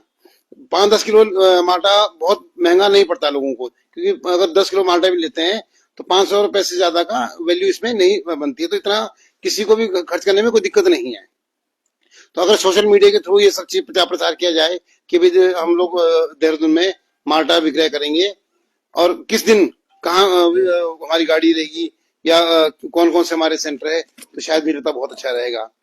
दूसरा, हम मेरा अपना एक मानना था कि हमें मार्केटिंग बोर्ड से, मुझे सबसे गलत ये लगता है कि जो हम माल्टा तोड़ते हैं वहीं से हम बोरी में ले आते हैं माल्टा को, उसकी वैल्यू वहीं बोरी वाली बन जाती है। हमारे को गवर्नमेंट को एक अवेयर करना चाहिए कि हमें 10-10 किलो के 5-5 किलो के गत्ते के डब्बे बनने चाहिए, जैसे शेक पे बनते हैं। हम किसी को थैली में ना दें। किसी ने 5 किलो मांगा, एक अच्छी अपनी फ्रूट की हमारे को वैल्यू बनानी पड़ेगी। 5 किलो का पैकेट बनाया, किसी ने मांगा 5 किलो वाला पैकेट है, 10 किलो वाला बनाया तो 2-3 डब्बे हमारे को डिजाइन मार्केटिंग बोर्ड से या इस तरह से करना चाहिए, ताकि हमारा फ्रूट का जो है, साथ साथ में हमारे को जितने भी हमारे बहुत जगह मंदिर वगैरह है, या जिस एरिया में हमारे वैन वगैरह गाड़ी जाती है, उसमें हमारे को कुछ बोर्ड टांग देनी चाहिए कि भाई फलानी डेट को यहाँ पर माल्टा अवेलेबल होगा। हमारे पास आप यकीन नहीं मानोगे, इतनी बड़ी बड़ी देहरादून में कॉलोनियां हैं। यहाँ कम से कम 100 कॉलोनियां, बड़ी बड़ी कॉलोनियां हैं। उनके गेट में वो लगा दिया जाए बैनर टाइप का कि भाई फलानी डेट को आपके गेट में, या कम्युनिटी से भी बात की जा सकती है कि यहाँ पर हम लोग माल्टा को सेल करेंगे, हमारी गाड़ी बाहर खड़ी रहेगी। तो इस ढंग से भी हम लोग अपने माल्टा को प्रचार प्रसार करके लोगों तक पहुंचा सकते हैं। मैं आपको विश्वास दिलाता हूँ, एक बार जो माल्टा खाएगा वो अगली बार अवश्य माल्टा ढूंढेगा। इसका जो खाने का टेस्ट, आपने टेस्ट देखा इतना बढ़िया इसमें टेस्ट है, क्योंकि हम लोगों ने यहाँ देखा है प्लेट ग्राउंड में, जब हम लोगों ने लास्ट एग्जीबिशन वगैरह में लगाई, तो जो जिसने एक बार माल्टा लिया, कई ने फर्स्ट टाइम माल्टा लिया, लेकिन जब बाद में जब उन्होंने खाया इसको, तो उनको लगा ये तो बहुत अच्छा फल है, तो उन्होंने इसको फिर दोबारा लेने की इच्छा जाहिर की, लोगों ने लिया भी है। तो हमको इस टाइप से इसका मार्केटिंग का सिस्टम देखना पड़ेगा। देहरादून में हमारा यहीं बहुत कंजप्शन हो जाएगा, हमारे सिटी में ही। यहाँ बहुत सारी बड़ी बड़ी कॉलोनियां हैं जहां हमारा ये माल्टा का कंजप्शन हो सकता है। Thank you. वीरभान सिंह जी ने एक महत्वपूर्ण बात कही कि जो पैकेजिंग मटेरियल को लेकर के, मुझे लगता है वो भी एक लॉजिकल डिमांड है। जिस तरह से छतों पर ढुलान की व्यवस्था के लिए निःशुल्क मांग की जानी चाहिए, अगर सबकी सहमति होगी तो। और दूसरा, पैकेजिंग बहुत काउंट करती है, क्योंकि आप सच में जिस चीज को जितनी अच्छे तरीके से प्रस्तुत है सामने, वो उसकी कॉस्ट वैल्यूएशन करता है। अब ये सवाल केवल, मैंने कहा बार बार कहना चाह रहा हूँ कि माल्टे का ही नहीं है, माल्टे का स्पेसिफिक नहीं है। हम दरअसल में हमने पहाड़ के आर्थिकी के सवाल को उसमें एड्रेस किया। हम चाहते थे कि वहां के जो खेत है उनका कोई इकोनॉमिक मॉडल बने। हम बहुत बदनाम रहे सालों तक कि मनी ऑर्डर इकोनॉमी से उत्तराखंड चलता रहा, तो हम चाहते थे कि बहुत वर्षों से इसकी तलाश हो रही है कि पहाड़ की कौन सी इकोनॉमी होगी जो उसको वहां समृद्धि और खुशहाली पैदा करेगी, वहां के लोग एक अच्छा जीवन जिएंगे। मैं छोटी सी बात ये उदाहरण के तौर पर आपको बताता हूँ, फिर हम चाहेंगे कि लोग अपनी बात भी रखें छोटी छोटी, और सवाल भी रख सकते हैं। मैं भी हिमाचल गया पिछले महीने घूमने, तो आप देखिए, तो वहां पर मैं किसी होटल में ठहरे, होम स्टे में, तो होम स्टे में जब हम वहां खाना खा रहे थे, तो मैंने कुतूहलवश उसका जो कुक था उससे बात करी कि तुम क्या करते हो। तो उसने बोला कि मैं यहाँ से, मुझे तो 15-20 हजार रुपए मिलते हैं खाना बनाने के, और नीचे ही मेरा गाँव है। तो जैसे मैंने उससे पूछा कि और क्या है तुम्हारे पास, तो वो जो अपनी एसेट गिनाने लगा ना, जैसे कहते हैं कि लोग, हम कहते हैं ना कि हमारा देहरादून में मकान है, उसने बोला भाई साहब मेरे पास तो 50 नींबू के पेड़, 40 फूलम के और 30 इसके। तो उसने जो अपनी एसेट गिनाई, that is in terms of trees, कि मेरे पास इस तरह के पेड़ हैं और इनसे मेरे को इतना हो जाता है। तो मुझे बड़ा अच्छा लगा कि वो उसने इतनी आसानी से अपने एसेट को बनाया।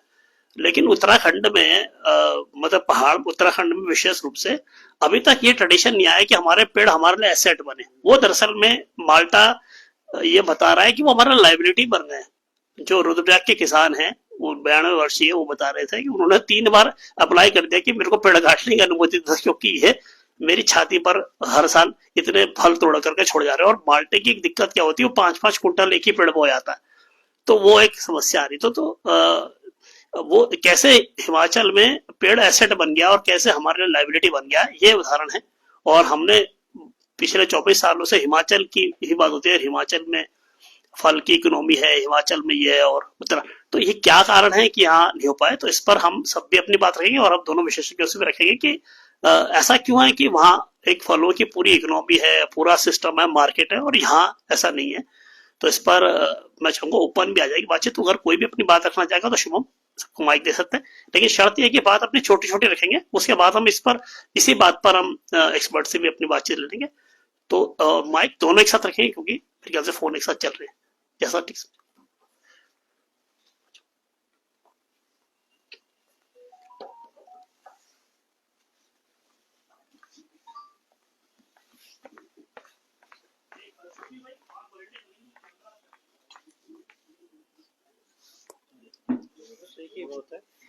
सर वो दोनों से अच्छा, दोनों से जा रहा है। साथ चला लो, एक वो है और रबर बैंड आ रहा है।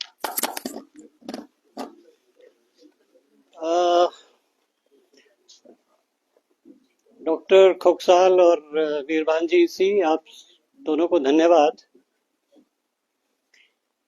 आपने डॉक्टर साहब शुरू में आपने एक बात ये भी कही कि शायद जो सरकारें बनी है उनकी नीयत ही नहीं थी, तो आप उन पे नैतिक दबाव डालने की बात कर रहे हैं, ये मुझे नहीं समझ में आता है। बाकी कुछ दबाव हो सकता है वो शायद चल जाए, पर नैतिक दबाव तो शायद ही चलेगा। बहरहाल मैं आपसे ये भी पूछना चाहता हूँ तन्मय जी कि पिछले साल भी शायद आपने किया होगा, उस समय कितना आपने बेचा?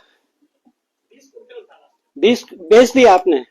तो मुझे लगता है ये घोर अपराध है कि आप 40 रुपए किलो में एक बढ़िया फल बेच रहे हैं अपने नेटवर्क से, क्योंकि आज की तारीख में शहर में आदमी इस लायक खाने लायक है और वो अच्छे फलों को 80 रुपए से 200 रुपए तक खरीद रहा है। 40 रुपए में बेचना, आप हमारी आदत बिगाड़ रहे हैं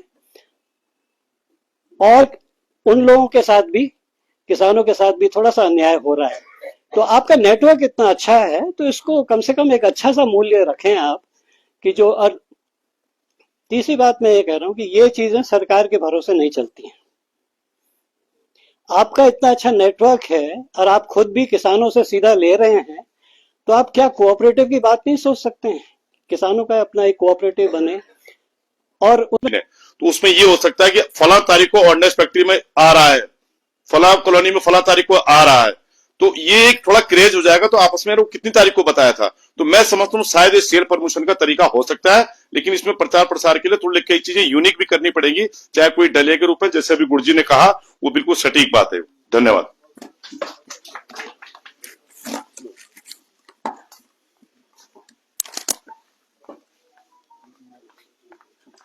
कुछ कहना चाह रहे हैं?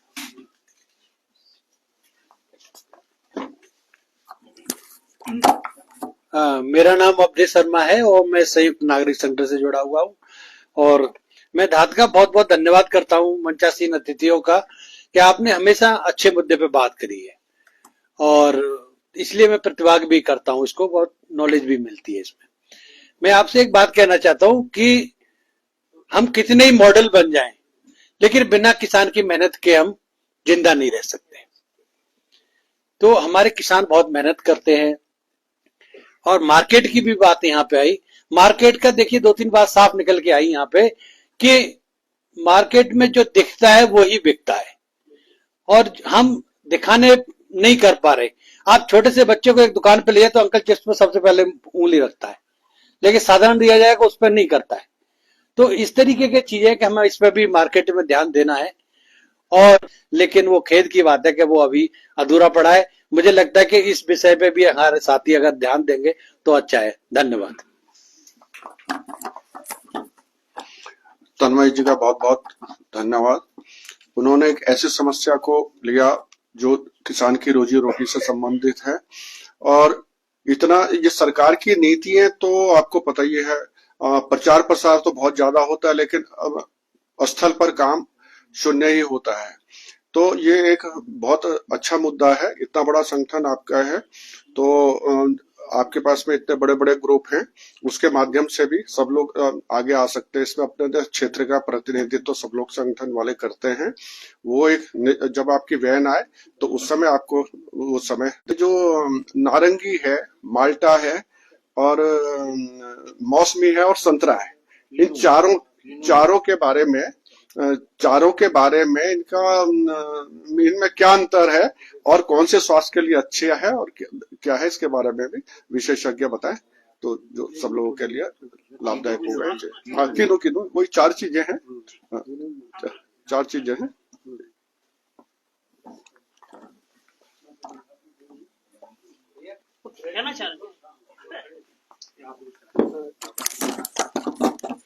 विपणन के लिए मेरा एक और सुझाव था कि हमारे यहाँ पर देहरादून में 64 RWA कॉलोनी है, रेजिडेंशियल वेलफेयर एसोसिएशन है, जिसमें मैं भी एक अध्यक्ष हूँ अपने एसोसिएशन का। अगर हम सबसे, हमारे ग्रुप भी है, अगर हमने कहा कि आज आपके यहाँ फलानी कॉलोनी में आएगा तो उससे विपणन का काफी फायदा होगा। मेरा एक सुझाव था।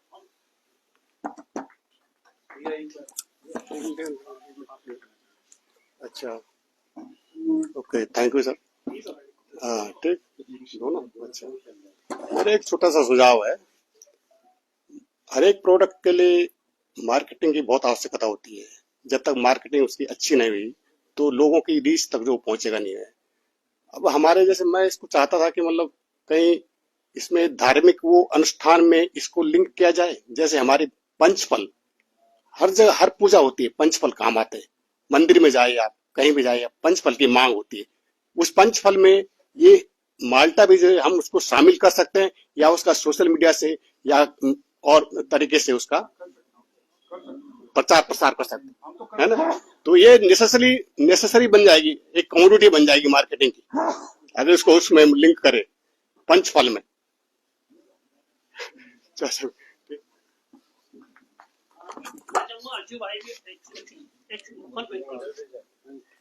हमारे बीच में गढ़वाल सभा के जो सचिव हैं, मैं उनको विशेष रूप से इसलिए भी कहना चाहूँ, अपनी बात रखी कि वो अजबपुर जो सरस्वती विहार विकास समिति है उसके भी प्रभारी हैं, और बहुत बड़ी कॉलोनी है और वहां पर एक बहुत बड़ी मंडी भी रहती है। तो हम उनकी तरफ बहुत उम्मीद से देखते हैं कि वो भी इस संभावना को तलाशे कि उस क्षेत्र में भी एक ऐसा स्थान कहीं ना कहीं बने, जब भी जो भी बाहर से प्रोडक्शन आता है उसको फोरम मिले। तो भाई गजू भाई प्लीज।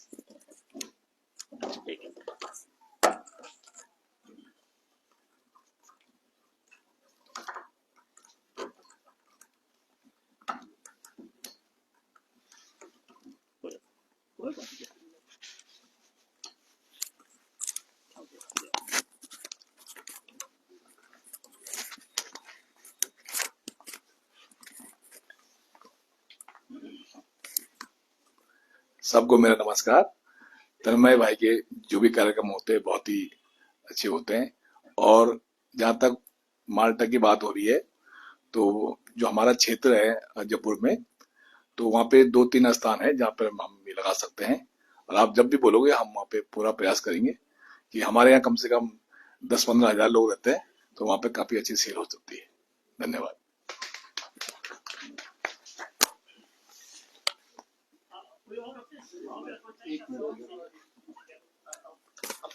तन्मय जी को नमस्कार।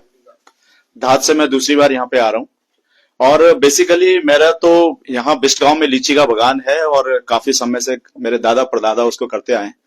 तो लीची की कोई समस्या नहीं है, लीची अपने आप बिक जाती है और हर साल मांगने वाले आते हैं कि भाई लीची कितने की दोगे। लेकिन बात आती है माल्टे की, तो मैं एक छोटा सा, मेरा एक संस्मरण है जिसको मैं शेयर करना चाहता हूँ। मेरी लड़की की शादी जो है वो सिक्किम से हुई है, और सिक्किम में जो संतरा है बहुत मीठा होता है। तो मुझे ये बड़ा अच्छा लगा कि जब वो लोग वहां से आए, वो 20 लोग थे खाली, और उन्होंने ये कहा कि हम एक टोकरी जो है वो समधन भेंट होता है हमारे यहाँ, समधन भेंट में देना चाहते हैं। तो वो प्रत्येक आदमी के लिए एक प्रोसेस्ड बोतल उस संतरे का जो जूस था वो, साथ में एक उनकी लोकल चाय पत्ती और साथ में 2 किलो संतरे, उन्होंने एक पेटी बनाई। और ये कंपल्सन था कि जो भी आएगा वो वाइफ एंड हस्बैंड दोनों साथ में आएंगे, तो ताकि महिला को हम साड़ी देंगे और पुरुष को जो है हम वो टोकरी भेंट करेंगे। तो इस तरह की व्यवस्था अगर हमारे यहाँ जो शादियां हो रही हैं, ब्याह हो रहे हैं, वहां पे जो समधन भेंट होती है, सिंगल लगाते हैं, तो ये भी एक परंपरा हमारे यहाँ बनाई जाए, जैसे उन लोगों ने शुरू की है कि दोनों मियाँ बीबी साथ में आए और इस चीज को एक टोकरी बना के हम लोग उनको दें, ताकि एक अच्छा इम्पैक्ट जो है वो उत्तराखंड का जाए। धन्यवाद।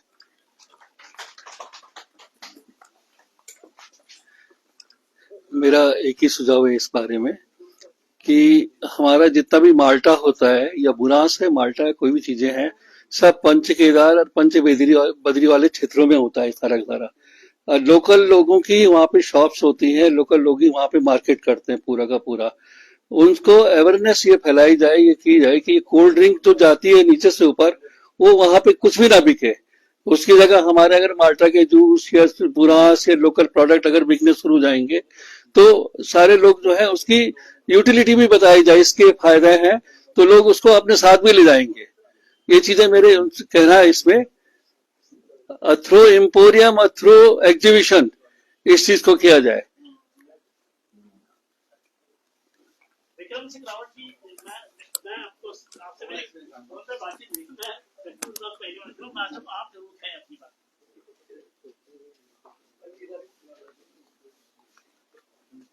विक्रम सिंह रावत जी का परिचय मैं रखूं, मेहरबान जी नहीं है, आप आज एक बता देंगे आप यहाँ पर।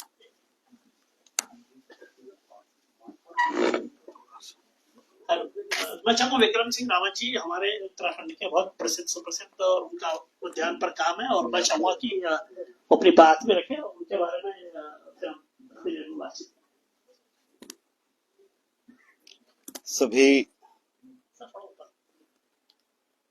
सबसे पहले तो धाद संस्था को बहुत बहुत मुबारक।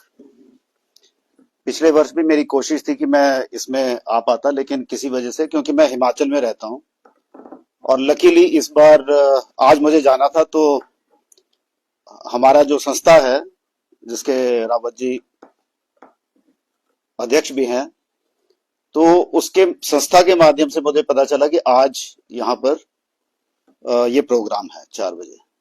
तो शायद कुकसाल जी को भी और इनको नहीं मालूम था कि मैं यहाँ पर आ रहा हूं। तो मैं अपना जो परिचय आपको देता हूं कि मैं किसान भी हूं, एक नर्सरी भी ग्रो करता हूं। जो प्लांटिंग जो प्रॉब्लम्स कुकसाल जी ने बताई कि हमारी खेती में जो समस्याएं हैं, और खास तौर पे जो मैं उत्तराखंड में देखता हूं समस्याओं को, कि हमारा जो किसान है वो बिना सोचे समझे पौधे को खरीदता है, पौधे को लेता है। तो जो जेनेटिक प्योरिटी है वो नहीं है हमारे पास, और शायद एक वही वजह है कि हमारा जो फल है उसमें वो क्वालिटी नहीं बनती। तन्मय जी ने बताया कि एक पौधे में 5 क्विंटल, अगर एक पौधे में 5 क्विंटल होता है और 5 रुपए किलो भी बिकता है, तब भी 2500 रुपए बनता है। तो हमारी कमर्शियल प्रोडक्शन नहीं है। हमारा जो किसान है हिमाचल, मैं हिमाचल, क्योंकि हिमाचल से हूं, तो हिमाचल की बात से मैं आपको बताता हूं कि हिमाचल की जो शुरुआत हुई थी जब हमारा राज्य बना था हिमाचल, वैसे मैं रावत हूं पौड़ी गढ़वाल से, तो जो हमारे वहां के चीफ मिनिस्टर थे डॉक्टर वाई.एस. परमार, तो उन्होंने एक सिर्फ डायरेक्शन दी थी कि हमने हमारे पास जो पोटेंशियल है वो है हॉर्टिकल्चर का, और उसके अलावा जितने भी लाइन डिपार्टमेंट्स थे, चाहे इरिगेशन हो, चाहे बिजली डिपार्टमेंट हो, विभाग हो, तो अगर एक किसान किसी बाहर, अपने गांव से बाहर अगर वो खेती करना चाहता हो, तो उसके लिए बिजली वालों ने बिजली प्रोवाइड की, पानी वालों ने उसको पानी प्रोवाइड किया। तो सारे लाइन डिपार्टमेंट मतलब उसी डायरेक्शन में लग गए। लेकिन जो असली स्ट्रगल वहां किया और असली जो मेहनत करी वो की किसान ने। और हिमाचल का एक अच्छी बात हिमाचल की है कि हिमाचल में पलायन नहीं है। वो लोग वही तलाश करते हैं कि यहां हमें क्या मिलेगा, और शायद एक वही वजह है कि वहां पर हॉर्टिकल्चर आज के डेट में कश्मीर से भी बढ़िया है। एरियाज जैसे यहाँ कुकसाल जी बता रहे थे कि हमारा जो एरिया है वो 1,80,000 हेक्टेयर पहले था 1,80,000 हेक्टेयर से घटकर 81,000 पे आ गया। तो हिमाचल में रिवर्स है। अगर हिमाचल में आज से 25 साल पहले की बात करें तो 1,06,000 हेक्टेयर वहां पर एप्पल प्रोडक्शन के लिए था, सिर्फ 1,06,000। और आज के 25 साल में लगभग 1,40,000 हेक्टेयर की बढ़ोतरी हुई है। हालांकि सेब की प्रोडक्शन में वहां भी कमी आई है और उसका रीजन है कि हमारे जो पुराने ऑर्चर्ड थे वो सिनाइल हो गए, पुराने हो गए और अब नई टेक्नोलॉजी की तरफ लोग जा रहे हैं। तो एक सबसे पहले सवाल था कि हमारा जो संतरा है या हमारा जो माल्टा है वो 40 रुपए किलो क्यों बिके? अगर आप कंज्यूमर हैं, अगर आप खरीदने वाले हैं तो आप चाहेंगे कि 40 रुपए बिके। लेकिन मैं किसान हूं और मैं तो चाहता हूं कि मेरा अगर संतरा या माल्टा जिस पेड़ में 500 किलो लग रहा है तो उसमें 100 ही किलो लगे। उसके लिए हमें उसकी काट छाट प्रून ये किसान के प्रीव्यू में आता है और ये किसान को देखना है कि वो किस तरीके से प्रोडक्शन में क्वालिटी बनाए। मैं फर्स्ट जनरेशन का एप्पल ग्रोवर हूं और मैंने 20 साल पहले खेती की शुरुआत की है और खेती की जो मेरी शुरुआत रही है वो मॉडर्न एग्रीकल्चर से रही है। तो आप लोगों को सुन के अच्छा भी लगेगा कि मैं हिमाचल का पहला ग्रोवर हूं जिसने पूरा ऑटोमेटेड सिस्टम से अपना ऑर्चर्ड डेवलप किया है। और दूसरी बात कि पहला किसान हूं जिसके पास आज की डेट में 15,000 हमारे सेब के पौधे हैं हाई डेंसिटी में। हम लोग अपने फार्म में इंस्पायर के नाम से सेमिनार करते हैं साल में 2 बार। तो इंस्पायर का मतलब है कि जितना भी यूथ है वो हमारे पास आए और इंस्पायर होकर जाए। तो पिछले लगभग 10 सालों में हमने 16,000 ऐसे यूथ हैं जिन्हें इंस्पायर किया है और जो मॉडर्न टेक्नोलॉजी में चाहे थोड़े स्तर में सही पर आगे आए हैं। लगभग 36 किसान हमारे पास ऐसे हैं हिमाचल में जो 40 लाख प्लस का पैकेज छोड़कर वापस खेती में आए हैं। तो जो बहुत बड़े बड़े कॉर्पोरेट में थे तो वो लोग ऐसे आए। तो मैं 4 साल पहले यहां पर आया 2019 नवंबर से उत्तराखंड के लिए काम कर रहा हूं, उत्तराखंड के लिए स्ट्रगल कर रहा हूं। लेकिन मुझे लगता है कि मैं हर जगह फेल हो रहा हूं। यहां पर फेल होने का जो मेन कारण है, शायद मेरे को अपनी बात रखनी चाहिए। तो फेल होने का कारण है कि जिस किसान के लिए हम काम करना चाहते हैं वो किसान भी सीरियस नहीं है।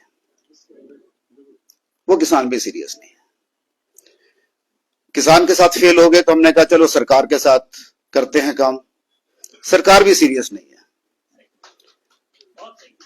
कोई किसी नेता को पकड़ा कि चलो नेता के साथ करते हैं, नेता भी सीरियस नहीं है। तो कोई भी सीरियस नहीं है। तो लास्ट ईयर तो मुझे ऐसा लगा था कि मैं अपना सब कुछ छोड़ के वापस चलता हूं हिमाचल में।